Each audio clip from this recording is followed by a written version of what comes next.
Welcome back. Welcome back to Ray's Talk Show. This is your host, Ray Collazo. Thank you so much for joining us. Ray's Talk Show. We talk about politics and other issues impacting our community, our culture, and we try to do it from the perspective of the streets. You see these talking heads on on the cable shows, and most of them don't look like us, and most of them went to highfalutin colleges. And they have this little clubby kind of vibe to them.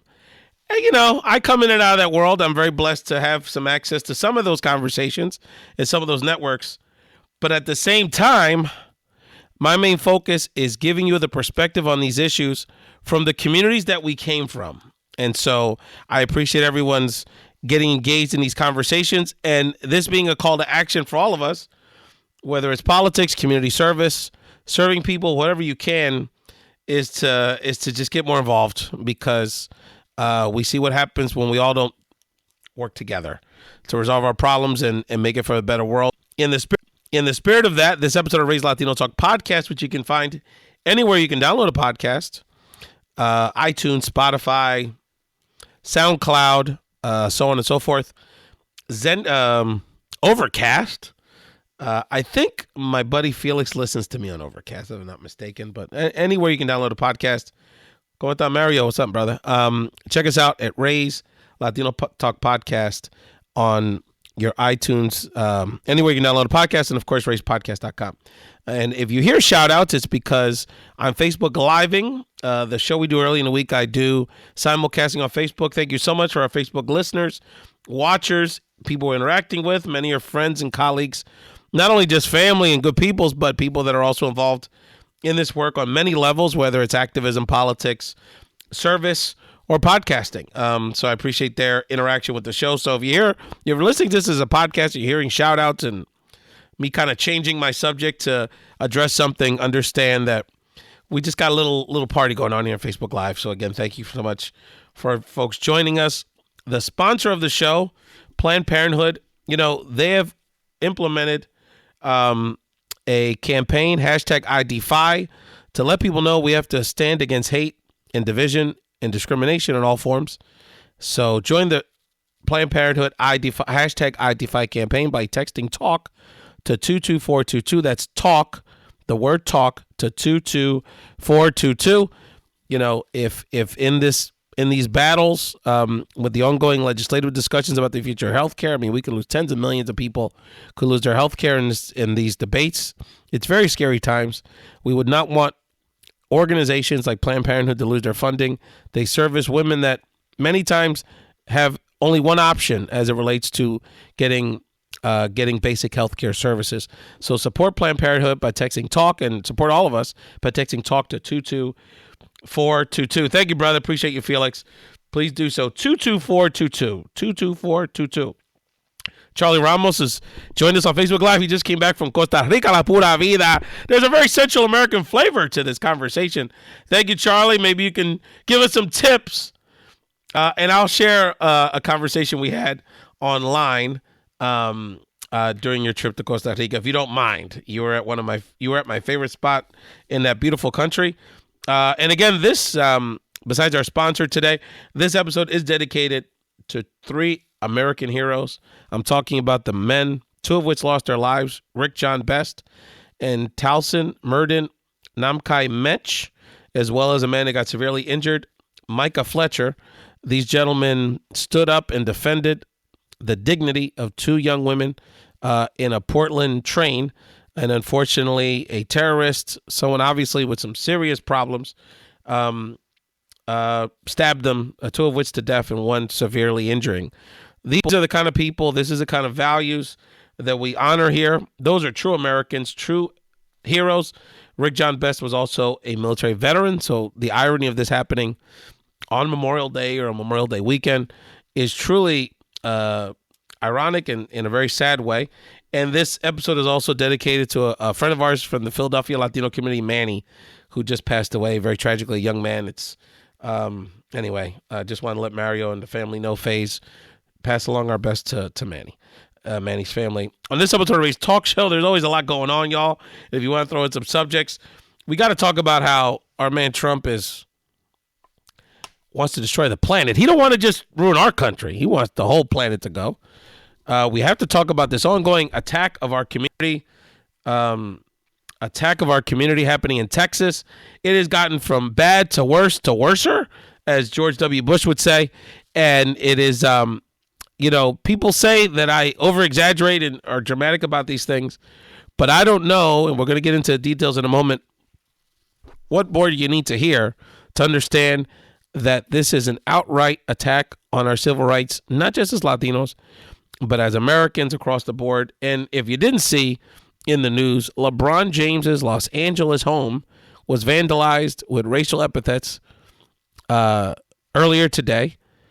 So my question to you is, if the most beloved, arguably one of the most beloved Americans in this country, certainly one of the most high-profile, well-respected, most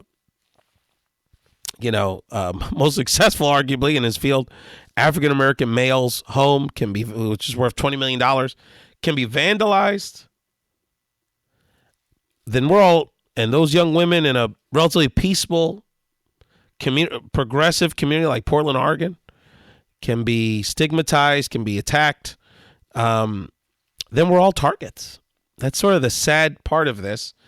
And when you get beyond, and again, I tend to focus on the Latino perspective only because it's so few there's so little of it in the mainstream media. And there's just data points and perspectives people need to understand about the impact of some of these issues. But the reality is this, and I said on the show last week, the color don't matter. Largely, class doesn't matter. Community doesn't matter. Doesn't matter if you're in a red state, blue state. I mean, this administration really doesn't care about anybody other than maybe the president himself. Cares about himself, of course, and maybe a few people's last name is Trump, and I'm not even sure about that anymore. And when it goes down, I really don't know. When Kushner goes down, who knows who will throw under the bus? We're all in a very, very delicate situation right now. And indeed, our world and our country, and we're going to talk about that, but definitely want to make sure we connect on the updates around SB4 in Texas. And we'll lighten it up for a second. I know people want to talk about Confifi, Confufu, Trump's latest spelling blunder. But I do want to give people my prediction on the NBA Finals, and maybe people will lighten it up. It's not all doom and gloom here. There's always a lot of stuff, good stuff going on. Again, thank you so much for listening to Ray's Talk Show. You can download and subscribe us anywhere you can find a podcast, Ray's Latino Talk. And of course, check us out at rayspodcast.com. And again, thank you so much, all of our Facebook Live participants. Let's talk about the rumor. It's actually not been finally announced, but it appears very likely. Thank you, Madeline Villanueva, always one of our loyal listeners. Thank you for joining us, and I'll read that in a second. It's hard for me to read right now. If you haven't seen, it appears pretty clear that President Trump is going to announce in the coming moments, days. He's kind of building it up like a reality show.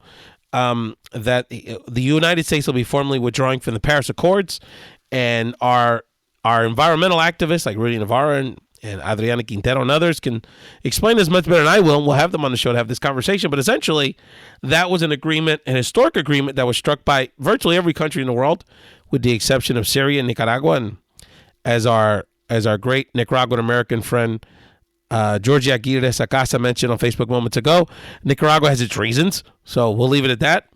But that aside, it's pretty clear anyone that's over 30, 35 years old that grew up in the same part of the world and saw the climate sort of stay relatively the same, and over the last 5 to 10 years, I mean, there's a lot of weird stuff going on, and it's very clear in the scientific community that we are on a pace to rapidly increase the temperature of the Earth in a way that's going to cause very severe, is already starting to cause, but will eventually cause very, very severe negative impacts to our climate, to our environment. And ultimately, this is not only an environmental issue, this is a quality of life issue, but it also has very real economic implications, because not only, I mean, look, when you take the United States out of the mix with this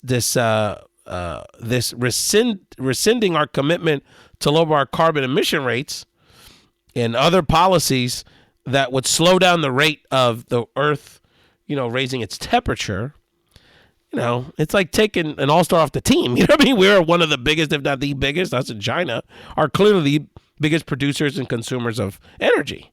So us withdrawing other like a smaller country will have a very big impact on the effectiveness of this global effort, and will continue to expedite the timeline of these negative effects, more floods, more radical temperature changes, the Arctic's melting, so on and so forth. And it's, of course, no surprise, one of the very few players on the global stage that sees a benefit to global warming is Russia. Why?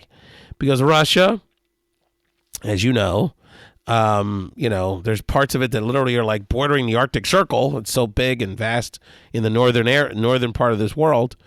And of course, if it's less icy, it's easier to drill oil. And who would imagine who would benefit from it being a little easier to drill some oil? And one of my sons is here. Hello, Troy. Okay, you're gonna have to do that. I'm busy right now. You're scared. Okay. All right. I need a minute here. Give me a minute, Troy. Give me a minute. Trump tweeted who will announce Thursday, 3:00. Thursday at 3:00. Okay. All right. Give me a second, y'all.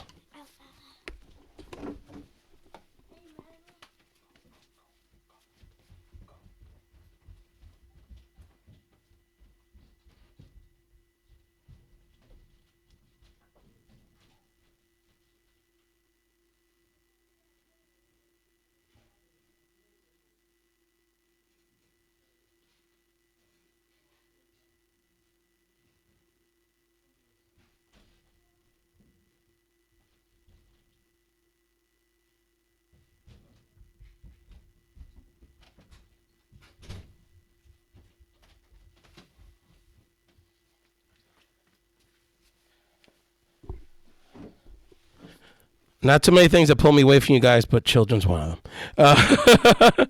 Hey, Mezzo, how you doing? Yeah, I know. Well, say la vie, brother. It's a part of the life. So, look, there's the environmental issue, big issue, and there's the economic issue. So one of the advantages of being a part of this agreement and focusing on our economic strategy was being leaders in the new energy economy. So you've got, I try, brother. So you've got wind, solar, other new economy fuels, energy sources that we should be the leaders on that create jobs here. I mean, Germany's already announced. Well, I guess China's going to be the leader for that now. This point make no sense. You don't make no sense. I mean, when Exxon and Microsoft, when the oil companies are saying don't do it, stay there. They see with their own science, the intel they have with their knowledge. They know the consequences. So, but of course, Putin can't. So guess what? So, and again, you're listening to Ray's Talk Show. Look, the bottom line with this guy, from an environmental perspective, I know for many people, it's a difficult issue to grasp. The other part of it, which short term is going to hurt us even more, if people saw that in this budget conversation, basically all of the sort of civil rights related divisions of like Department of Education, the EPA, in particular, their resources that deal with environmental racism issues. So, urban areas that have huge pollution issues, potentially with their water supplies or because of abandoned properties or, abandoned, brown lands or, old refinery sites and things like that. They want to severely cut not only the resources to remediate those issues, which is the reason so many people in our communities have like asthma and shit, I mean, we're not born, there's reasons for all these things. And so they not only want to cut the resources to remediate those issues in trouble areas like many of the ones our people live in, but they're going to plan on severely cutting back the people that would investigate these issues.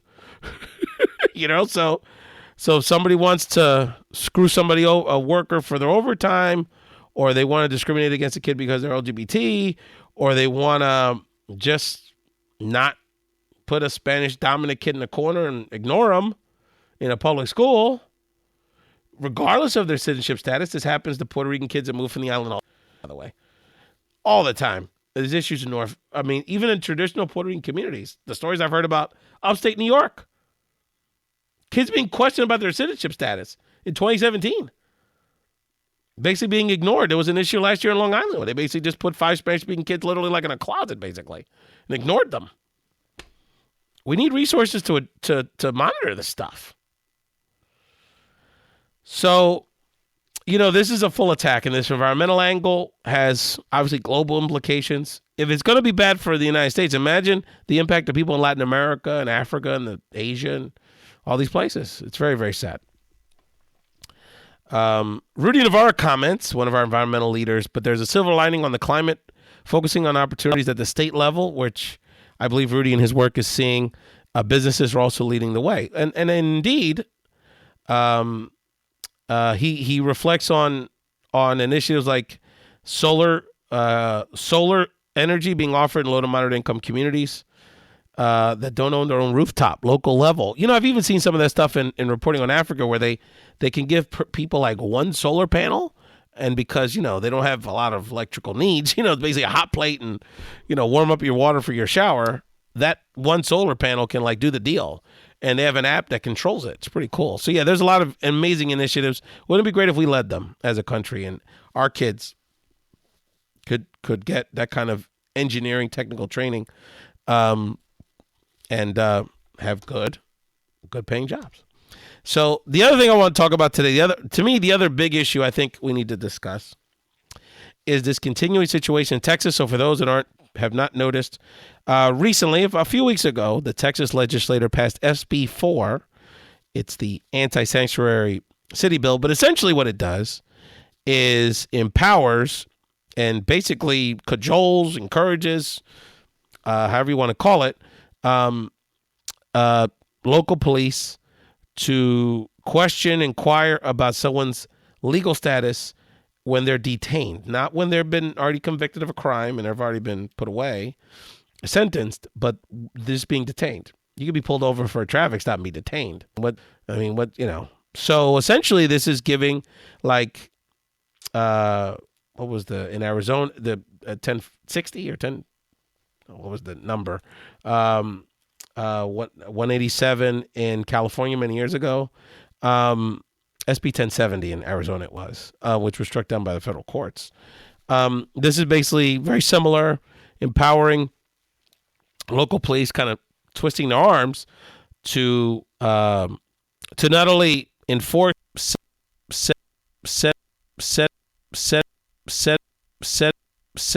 setting up the legality, the law in a way that encourages racial profiling. I mean, there's language in this law in Texas that would empower and encourage college security guards to try to identify potential undocumented students on their campus. I mean, please. Please. This is a civil rights attack. And by the way, it's 40% of the state of Texas are Latinos and over 20% of the entire Latino community. So essentially, a huge chunk of our community is being targeted, not only just when you think about it from a state level, but from a macro perspective. So the latest craziness in Texas is on Saturday. Saturday was the last day of the Texas legislature. Unlike in other states, it's basically very much a part-time meet, operationally meet, but for about 4 or 5 months every 2 years. There was a major protest on the last day to shame the representatives, the Republicans in the legislature and Senate and the governor for their shameful passing of SB 4. There was about 1,000 immigrant activists in the halls of the state capitol in Austin. It was a beautiful moment. It was very festive, very empowering. And this ruffled the feathers of a gentleman named State Representative Matt Rinaldi, who was a Republican who represents the Irving, Texas area. has quite a few Latinos in his district, by the way. He got really upset by this whole thing. All these Latinos peacefully protesting bothered him as someone that's a elected official. And he said this was a quote unquote disgrace. And at some point, when a couple of the Latino legislators, which is a fairly big caucus in Texas, were in earshot of him, he talked about the fact he rubbed in their face that he called ICE on the protesters. And then when the Latino state legislators called him out on that, he threatened to put a bullet in one of their heads. So, my first question is, why isn't this man in prison? He threatened an elected official, but he threatened someone with deadly force. That to me is a crime last time I checked. Michael Vick went to jail for messing with some dogs. I don't want dog people to hate on me. I mean, I love animals too, but real's real. That's a threat. That's a deadly threat. That was to Representative Poncho Nevares.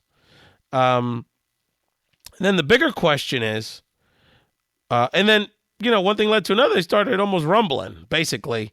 So it got physical for a hot second. People were quickly broken up. But my point is that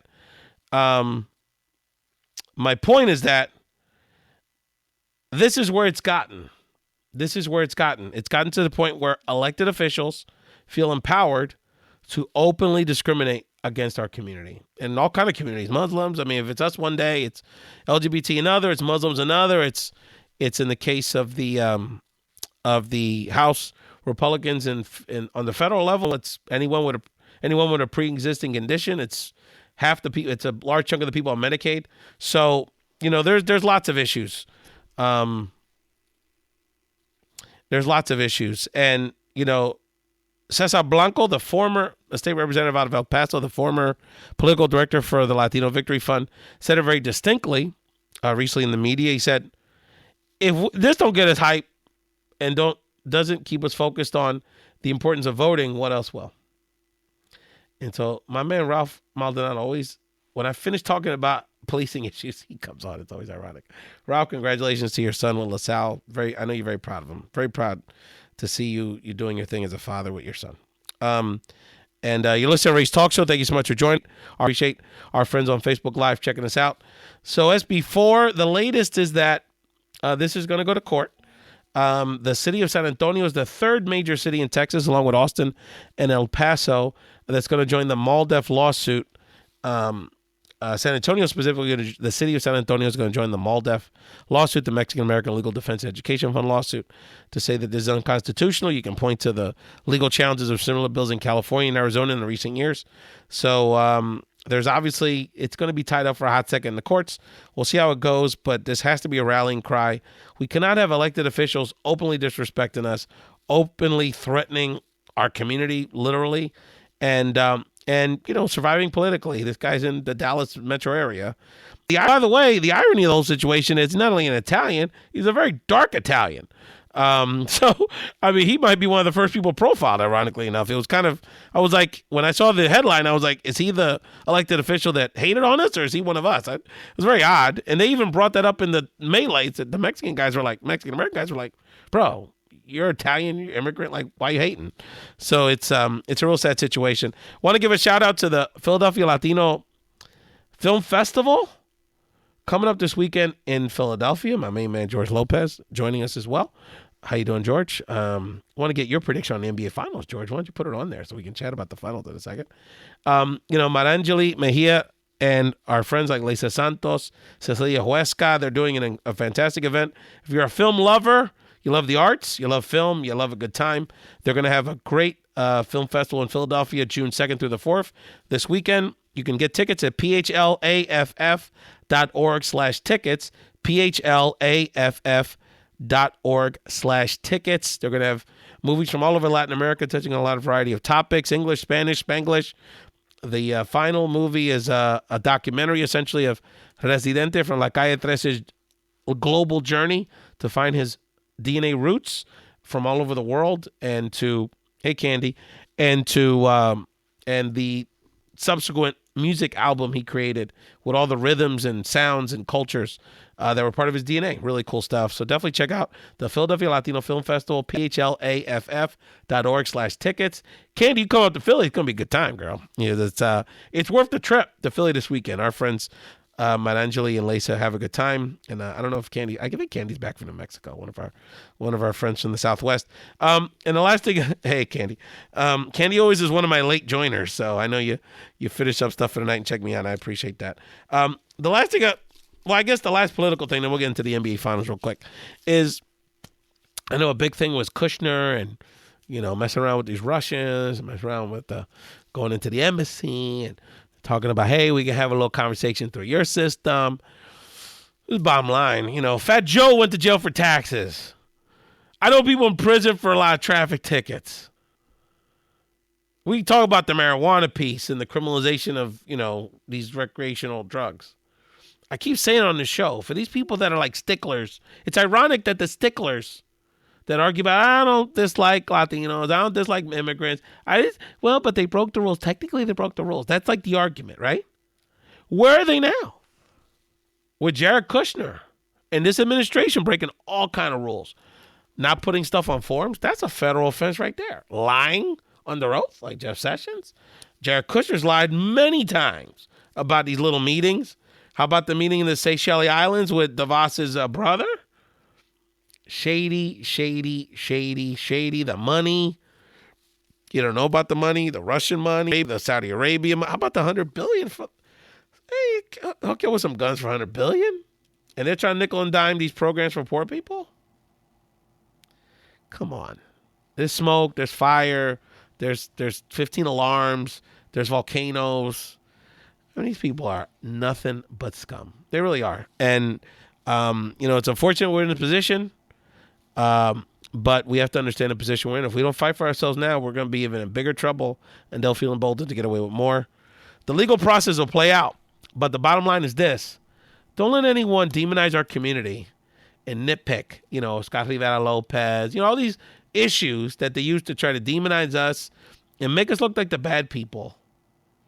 And say that we're the problem and try to associate with this criminality thing, which is about a legal status, which the economic structure of the United States and the region encouraged this migration. So, that's right. Joanna Otero brings up a good point. Let's be real. Crossing the border on documents is not a crime. A civil law it is, but not criminal. That's right. In this stigma. The man in Key West, a bicyclist, gets hit by a car, and the police officer's first question is, are you undocumented? What's your legal status? The man is writhing in pain. Unfortunately, he eventually got deported over the last several days. But so I say, look, let's be consistent. You want to nitpick about traffic tickets and people smoking weed and fudging under taxes?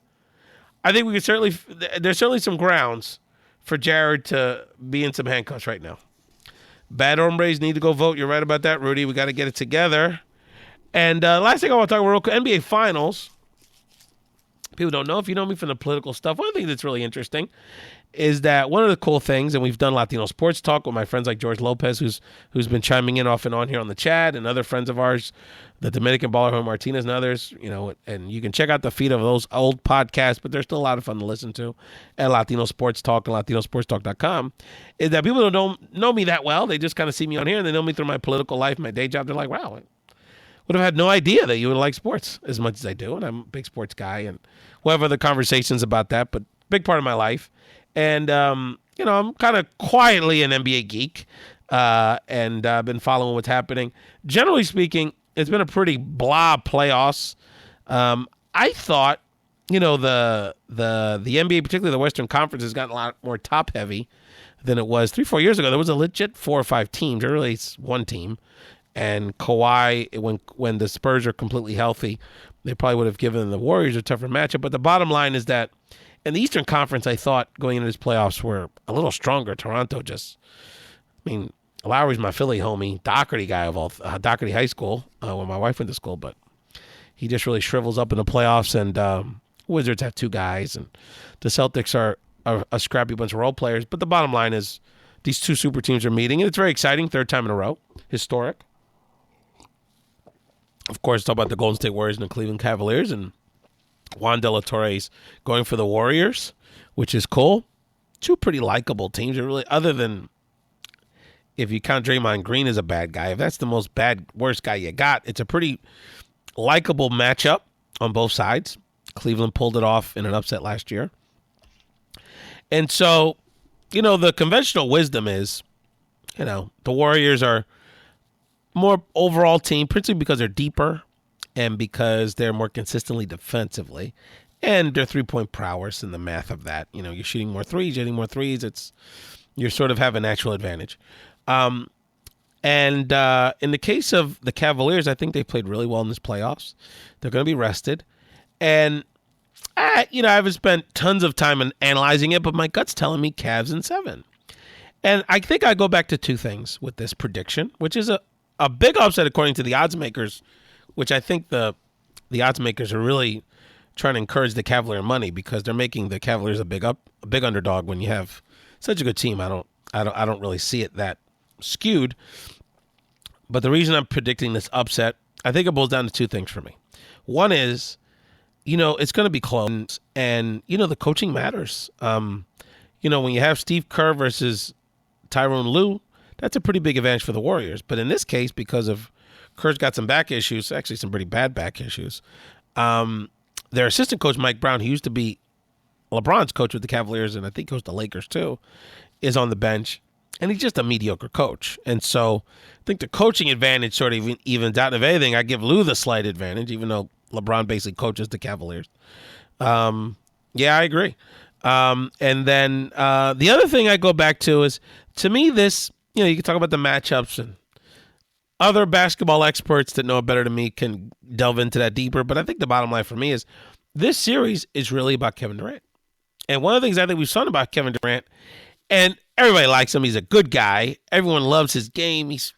No one was born to play basketball more than this guy. He just kind of the fluidity and the size and the length, and he's really developed an overall game this year where he's playing more defense, and he's really added that to his repertoire, being more of a true rim protector, and with his size. And so, look, I love to see the guy win. He's a good guy, and the Warriors are cool.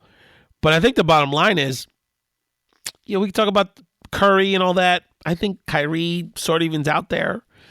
I think the bottom line is that will Kevin Durant have the heart in the moments they're going to need him, in those games 5, game 6, game 7s, when he's going to get the ball, is he going to have the heart to knock LeBron out? And I just don't see it. I don't want to feel that way about the guy. He's a good brother, good person, good role model.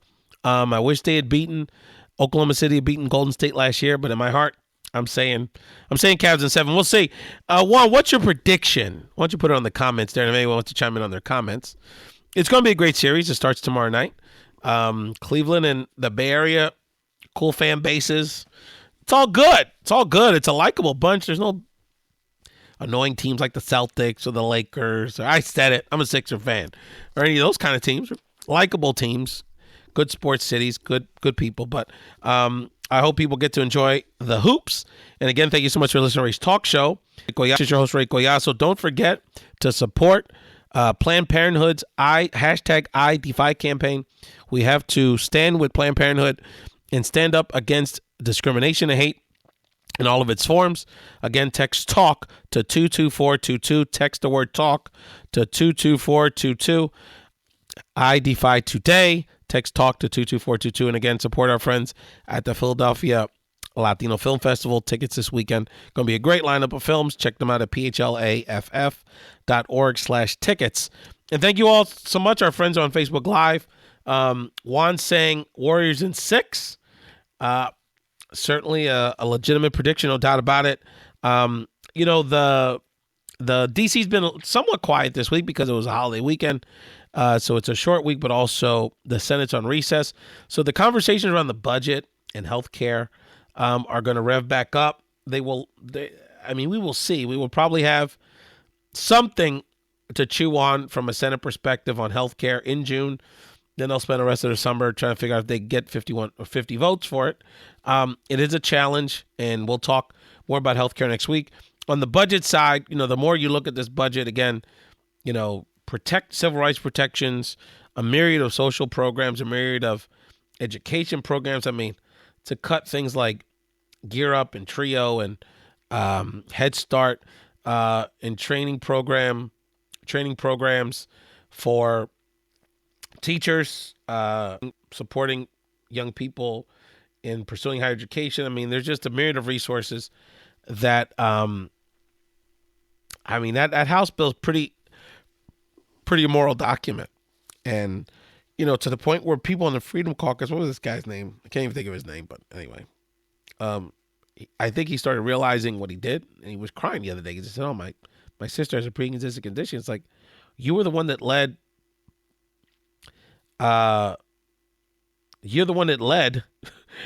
this, making this bill worse and making it harder for people with pre-existing conditions. So I don't understand where that's a guilty conscience. To me, Rudy Navarro is a good question.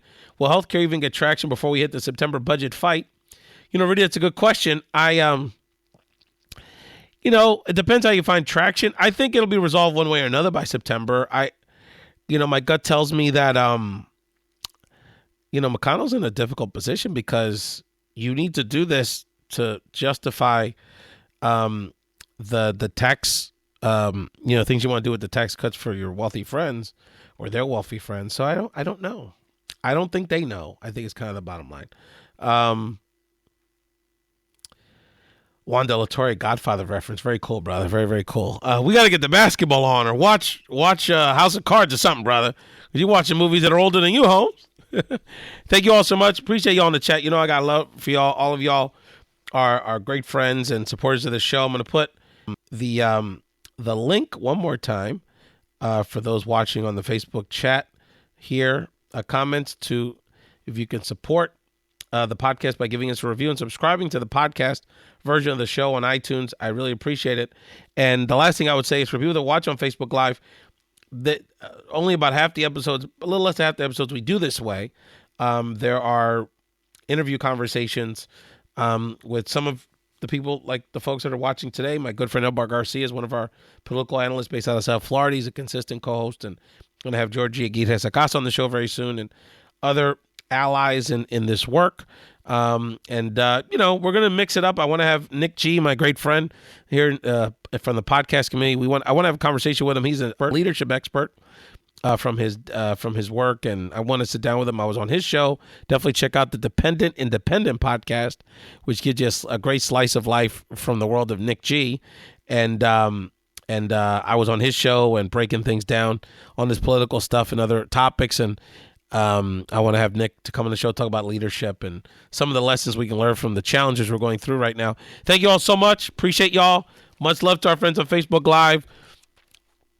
Go Cleveland Cavaliers. I hope LeBron puts another one up so we can keep this Jordan. We can finally put the Kobe LeBron argument to bed, and then we can get on to the more interesting conversations about MJ. Tiger Woods, get some help, brother. Peace and love. LeBron, you handled this whole situation with your house like a class act. Peace to our friends out in Portland. And again, thank you so much for checking out Ray's Talk Show. The last thing I'll mention, a little teaser for folks, is I'm going to be a part of some great events. I mentioned on the last week's show. I am going to be organizing a luncheon for about 50 leaders in Newark, New Jersey on Monday, June 19th with Senators Cory Booker and Senator Bob Menendez. Through my day work at NCLR. So if people want to be part of that, if you live in anywhere, hey, if you can get to Newark on Monday, June 19th, doesn't matter where you live really, but particularly if you're in North Jersey, New York area, and you want to be part of that conversation, it's going to be a relatively intimate discussion about what's going on in Washington and federal issues on during the lunch hour at in Newark, New Jersey, Brick City in the building, Monday, June 19th. Email me at podcastrays@gmail.com. That's podcastrays@gmail.com, and I'll get you in. It's going to be relatively limited, 75 people in there, so definitely want to get you in if you're interested. I'm going to be having a somewhat similar discussion, more focused on workers' rights. One, it'd be great if you were in New York to be a part of this. It's going to be in the Colombian home of New York, Corona. Well, Jackson Heights, I guess, but that part of Queens. And we're going to be having an event with New York leaders, more specifically on worker issues, so people in the labor movement, consumer and worker advocates. If you want to be part of that conversation, you can also email me at podcastraise@gmail.com. It's going to be the June 28th in New York City. Lunch on me. And you be part of a discussion with New York City leaders. And July 7th, I only got one ticket for this one. This one's special. If you're going to be in Phoenix for the NCLR conference, or you're just going to be in Phoenix on July 7th, you want to hang out with me, big baller style, in the 602, I think is the area code. Email me at podcastraise@gmail.com. I'm going to be organizing a reception with leaders and friends out in Phoenix, and